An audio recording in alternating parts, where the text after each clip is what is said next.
오늘 말씀은 크게 두 단락으로 나눠집니다. 하나님의 심판이 예고되어졌을 때 중보자로 이 아모스가 그 심판을 막아서는, 그래서 하나님의 용서를 구하는 그런 내용이 1절부터 6절까지고요. 그리고 7절에는 이제 하나님의 다림줄이 내려오는 이야기, 또 10절부터는 이 거짓 선지자와의 대결 이야기, 이렇게 이어져 나가는데 7절부터 17절까지 이제 하나님의 심판이 이제 어떻게 이루어질지에 대해 얘기합니다. 7장 1절부터 보게 되면 아모스가 이제 환상을 보게 되죠. 내게 보이신 것이 이러하다. 왕이 풀을 벤 후에 풀이 다시 옴투기 시작할 때 주께서 메뚜기를 지으심에 땅에 풀을 다 먹은지라. 이 말이 뭐냐면 여기서 풀이라고 얘기했지만 여긴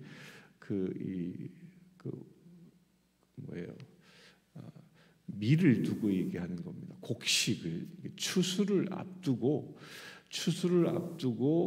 이 곡식을 추수할 때 이스라엘의 이 전통은 왕에게 바칠 세금, 그 세금을 먼저 추수합니다. 그리고 나서 이제 2차 추수를 하게 되는데 2차 추수를 하면 그게 이제 이스라엘 사람들이 자기들이 이제 1년 동안 먹을 양식인 거죠. 그런데 그 2차 추수를 할 때에 뭘 보내느냐? 하나님께서 메뚜기를 보내겠다. 그러니까 이 얘기는 아수르에 의하여 이스라엘을 치기 전에 엄청난 재앙으로 이스라엘 백성들을 심판하시겠다라는 그 예언입니다. 근데 그 재앙이 어떤 재앙이에요? 메뚜기를 보내겠다. 메뚜기를 보내서 다 먹게 할 것이다. 이 얘기는 무엇입니까? 더 이상 메뚜기가 한번 쓸고 가면 그 땅에 남아나는 게 없지요. 저는 메뚜기 이걸 한국에서는 보통 보면 메뚜기가 요만하지 않습니까? 커봐야. 근데 제가 이스라엘에 갔을 때 메뚜기를 봤는데 징그러워서 깜짝 놀랐습니다. 메뚜기가요 제 가운데 손가락보다 커요. 이만해 메뚜기가. 이만해요. 또 중국의 상해 갔을 때도 거기서도 메뚜기를 보고 깜짝 놀랐어요. 거기도 그 이만해요. 한국 거만 요만한 것 같아. 얼마나 큰지요. 보면 막 이게 소름이 쫙 끼칠 정도로 한 마리가 요만한데 이게 몇이에요? 수억 마리가 넘겠죠. 어마어마한 메뚜기 떼가 뜨면 하늘이 까매진다고 얘기하죠. 해가 비치지 않을 정도로. 그런 메뚜기 떼가 한번 훑어가면 몇 년 전에도 해외 뉴스에서 한번 나왔죠. 저 아프리카에서부터 시작되어진 메뚜기가 이란을 거쳐서 이렇게 막 중국 땅으로 이렇게 넘어온다는 그런 뉴스도 왔었는데, 그런 메뚜기 한번 이렇게 쓸고 가면 이 곡식은 물론 모든 초장의 풀들, 나뭇잎들 하나 남지 않는다. 완전히 그냥 초토화되는 거예요. 아무것도 먹을 것이 아무것도. 한국 사람들은 가뭄이 들면 풀이라도 뜯어 먹지 않습니까? 그 풀이라도 뜯어 먹을 풀조차도 없는 거예요. 완전히 초토화되는 것. 그게 메뚜기 재앙입니다. 하나님께서는 이스라엘 백성들을 아수르에 의하여 포로로 잡아가기 전에 먼저 그들을 메뚜기 재앙으로 완전히 굶겨 죽이겠다. 이런 대선언을 하신 겁니다. 이렇게 대선언을 듣자 아모스가 하는 반응이 2절이죠. 내가 이르되 주 여호와께 청하건대 사소서. 야곱이 미약하오니 어떻게 서리까? 야곱은 지금 이스라엘 백성을 얘기하는 거죠. 이 백성들이 너무 미약합니다. 그 메뚜기 재앙이 오면 다시 일어설 수 없습니다. 이건 전쟁보다 더 심각한 이야기인 거예요. 다시 일어설 수 없습니다라고 하면서 아모스가 그 하나님의 심판을 막아서고 있는 겁니다. 이게 중보자인 거죠. 중보자. 이게 하나님의 심판을 막아서는 것, 이게 얼마나 중요한 우리 그리스도인들의 사역인지 모릅니다. 하나님의 심판을 막아서서 한 영혼을 구원한 게 뭐 아브라함의 기도일 수도 있죠. 아브라함도 소돔과 고모라를 심판하기 위하여 하나님께서 임하고 천사들이 왔을 때 어떻게 합니까? 막아서지요. 100명의 의인이라도 있으면 80의 의인이라도 있으면 이렇게 막아섭니다. 결국 누구를 구원합니까? 그의 조카인 롯과 그의 딸들을 구원하게 되지요. 그들이나마 구원받을 수 있도록 길이 열리게 되는 거죠. 막아서는 겁니다. 이게 하나님의 사람들이 하는 일인 겁니다. 요나도 니느웨 성에 보내질 때 하나님께서 요나에게 요구한 게 무엇입니까? 요나는 니느웨 성이 다 망해버릴 것을 원했던, 소망했던 사람이죠. 니느웨 성은 이스라엘은 원수의 도성이었던 거죠. 늘 침략하고 이스라엘을 괴롭혔던 원수의 도성이었는데 하나님께서는 요나에게 무엇을 명하신 거예요? 그들에게 심판을 예언하라라고 한 거지요. 그 심판을 예고하라라는 말이 뭐예요? 미리 알리라는 거죠. 그들을 회개를 촉구하라는 겁니다. 회개를 촉구하면, 그들이 회개하면 내가 심판을 멈추겠다라는 말씀입니다. 막아서는 거예요. 그러니까 막아선다라는 것은 이렇게 두 가지 의미가 있습니다. 첫째는 하나님께 간구하여 심판의 촉구를 저지하는, 막아서는 그런 역할이 있고요. 또 하나는 심판받을 대상에게 회개의 복음을 선포하여 그들이 회개하도록 인도해내는 일, 이것 또한 심판을 막아서는 일입니다. 두 가지입니다. 두 가지. 지금 이 아모스는 무엇을 하고 있는 거예요? 하나님 앞에 서는 거예요. 하나님. 이게 첫 번째인 겁니다. 우리도 그와 같은 일이 일어나길 바랍니다. 지금 세상은 정말 이 메뚜기 제왕 같은 것이 지금 쓸어가고 있어요. 막 엄청나게 쓸어가고 있습니다. 지금 우리는 이 미국 땅에 살면서 이 메뚜기 재앙의 실제를 피부로 느끼지 못할 겁니다. 근데 저는 이 마트에 가면 느껴지는 것 같아요. 여기 와서 산지 이제 한 6년 정도밖에 되지 않았지만 6년 전에 이 $100를 가지고 이 마트에 갔을 때 카트에 담았던 양하고 지금 담는 양이 뭐 절반도 안 되는 것 같아요. 이 카트에 이게 물건 담기가 겁나요. 그래서 요즘은 저는 어떻게 하냐면 마트에 가면 아예 카트를 안 가지고 가.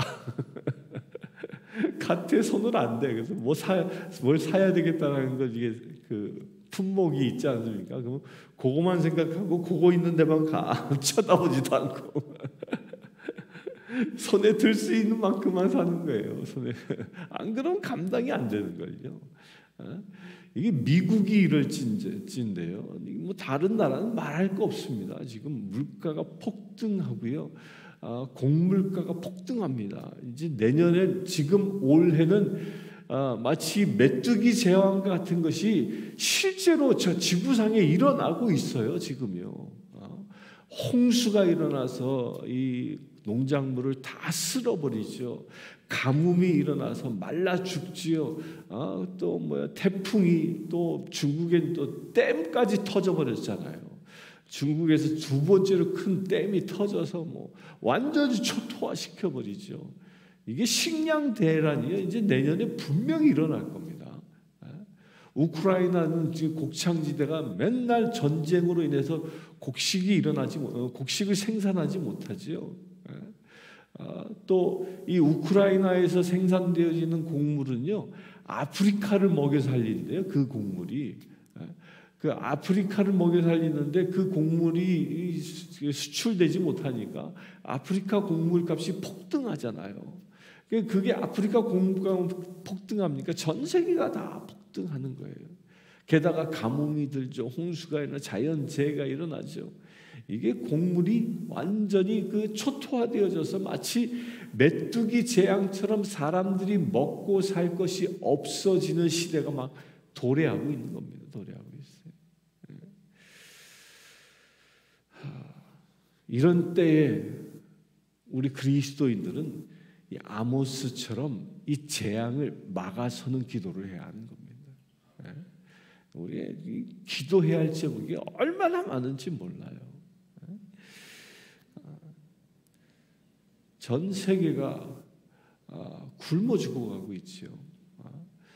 이 북한 선교하는 분들의 이야기가 올해는 올해의 북한이 이 제2의 고난의 행군과 같은 어마어마한 고난의 시기를 겪고 있다는 거예요. 수많은 사람들이 죽어가고 있는 거예요. 그게 너무 심하니까 막 외교관도 탈북하잖아요. 쿠바의 외교관도 탈북해버리고 마는 거예요. 우리의 가까운 북한도 그렇고 전 세계가 그런 어려움에 처해 있다는 거예요. 부자 나라는 좀 덜합니다. 그러니까 우리 미국의 제1등 국가에 사니까 먹고 사는 문제를 놓고 고민하지 않잖아요. 하다못해 뭐 캠푸드라도 막 공짜로 주는 데가 있고, 그러나 캠푸드는커녕 콩 한 쪽이 없어서 굶어 죽는 사람들이 지금 전 세계에 속출하고 있습니다. 이들을 위하여 정말 기도해야 할 때다라는 겁니다. 또한 4절에 보면 4절에는 불로 징벌한다라고 했는데, 불로 징벌하게 하시되 불이 큰 바다를 삼키고 육지까지 먹으려 하는지라. 이 불의 심판이라는 거는 뭐 그 화산으로 인한 심판일 수도 있고 그렇지만요, 이스라엘 사람들이 불의 심판이다라는 그 말을 주로 어느 때 쓰냐면 동풍이, 아라비아로부터 동풍이 불어올 때 불의 심판을 받는 것과 같다라고 얘기해요. 그러니까 동풍, 이스라엘의 동쪽은 아라비아의 아라비아, 지금 사우디아라비아이잖아요. 요르단을 건너 다 아라비아 그 사막지대입니다. 사막지대. 그러니까 거기에서부터 바람이 불어오면 모든 농작물들, 모든 것들이 다 마치 타 없어지는 것처럼 말라 비틀어져 버리는 겁니다. 그 뜨거운 열풍이, 사막의 그 뜨거운 열풍이 그냥 불어쳐 오는 거죠. 그것도 뭐 수분기나 있습니까? 없습니다. 그냥 메마른 이 열풍이 불어오는 거예요. 그 열풍이 불어올 때 그 열풍이 얼마나 심하면 큰 바다가 삼켜지는 것 같다. 그러니까 바다가 없어지는 것 같다. 그러니까 그 바람이 불 때는 실제로 땅 위에 있는 모든 습기들이 다 없어진대요. 흐르던 강도, 요단 강도 다 말라버리고 만다는 거예요. 그 바람이 얼마나 뜨거우면 사람들이 견디기 어렵다는 겁니다. 아마도 이때 한국 사람들은 잘 견디지 않을까. 사우나를 워낙 즐겨하는. 근데 견디지 못하는 거예요. 저도 이스라엘에 갔을 때 7월 달에 갔는데 가장 뜨거울 때 갔는데 그때 열풍은 불지를 않았어요. 열풍은 그 동풍은 불지는 않았지만요, 이 광야에 서 있는데 10분을 못 서 있겠어요. 얼마나 뜨거운지. 그 뜨거운 열기가 그냥 가만히 있어도 뜨거운데 거기에 열풍까지 불어온다고 생각해 보세요. 그냥 뜨거운 바람이 막 불태워버릴 것 같은 그 뜨거운 바람이 불어오면 아무것도 남지 않는 그런 게 되어진다는 거죠. 그것에 대해서도 뭐라고 얘기합니까? 그런 불의 심판, 다 쓸어버리는 불의 심판, 그 심판 앞에서도 이 아모스는 막아서고 있는 겁니다. 불쌍히 여겨주십시오. 불쌍히 여겨주십시오. 막아서는 거죠.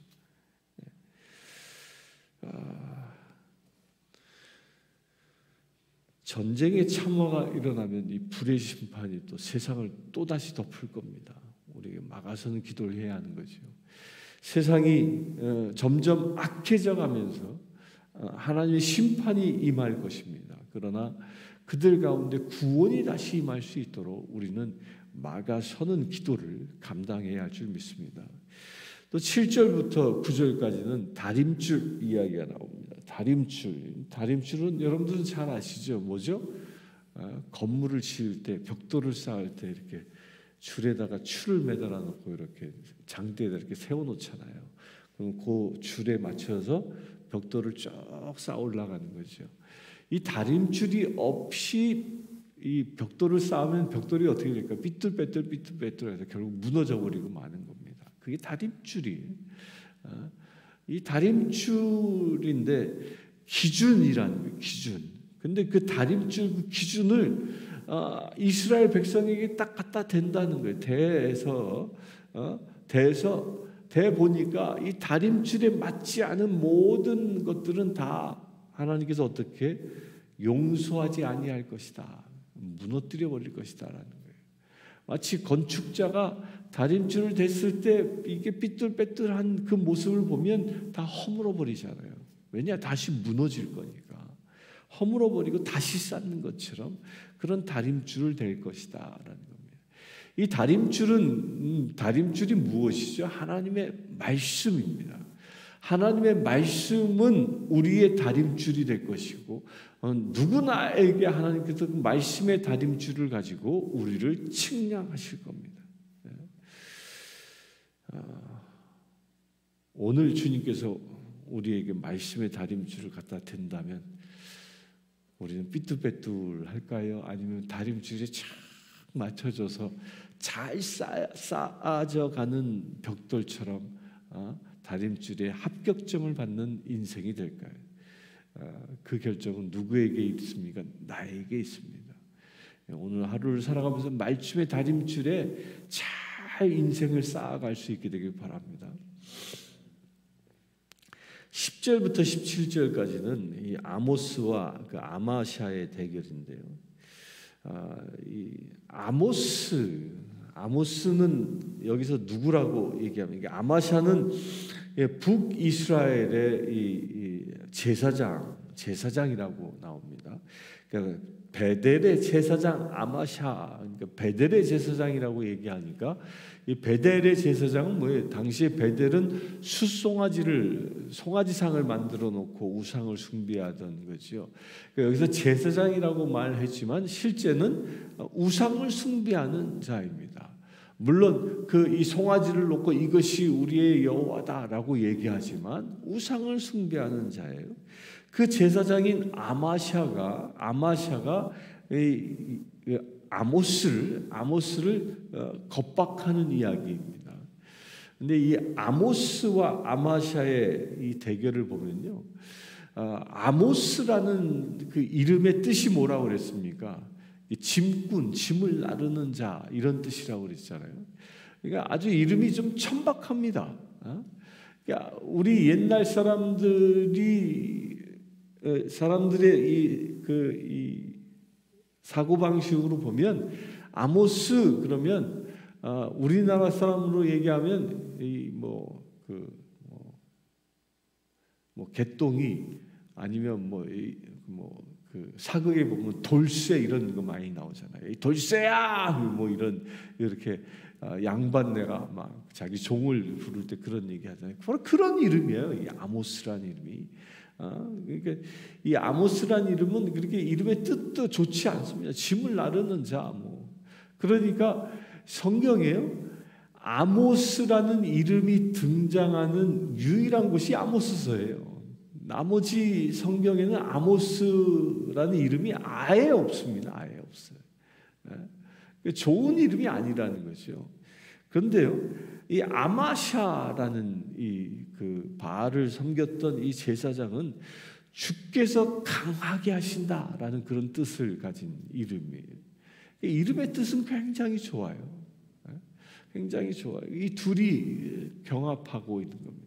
근데 이 아마샤가 어떻게 합니까? 아모스를 고발합니다. 고발해서 떠나라. 아모스에게 떠나라라고 얘기합니다. 그러나 아모스가 아마샤에게 어떻게 얘기합니까? 여로보암이 칼에 죽겠고 이스라엘은 반드시 사로잡혀 그 땅에서 떠나겠다라고 11절에서 예언합니다. 그러니까 아모스는 하나님의 말씀을 있는 그대로 전합니다. 그런데 아마샤는 그의 이름은 주께서 강하게 하신다라는 좋은 이름을 가지고 있음에도 불구하고 그는 어떤 사람이에요? 거짓 선지자의 일을 감당하는 자입니다. 거짓 선지자의 일을 감당하면서 아모스를 겁박합니다. 그러면서 12절에 보면 아마샤가 또 아모스에게 이르되 선견자야 너는 유다 땅으로 도망하여 거기 가서 거기에서나 떡을 먹으며 거기에서나 예언하고 다시는 베델에서 예언하지 말라. 이는 왕의 성소요 나라의 궁궐이니라. 이 말이 뭐냐면요, 너 고향 땅으로 가라. 여기서 밥벌이하지 말라, 이런 뜻이에요. 그러니까 모 눈에 뭐만 보이는 거예요? 이 아마샤는 이 자기가 제사장이라는 것을 생업으로 삼았고 제사장을 통해서 떡을 얻으며 사는 자였던 거예요. 그것처럼 아모스도 그렇게 취급한 겁니다. 네가 하나님의 말씀을 대언하는 선견자냐? 그래서 북이스라엘에 와서 하나님 말씀으로 먹고 살려 하냐? 이렇게 아모스를 그렇게 터부시하는 거지요. 자기가 그런 것처럼.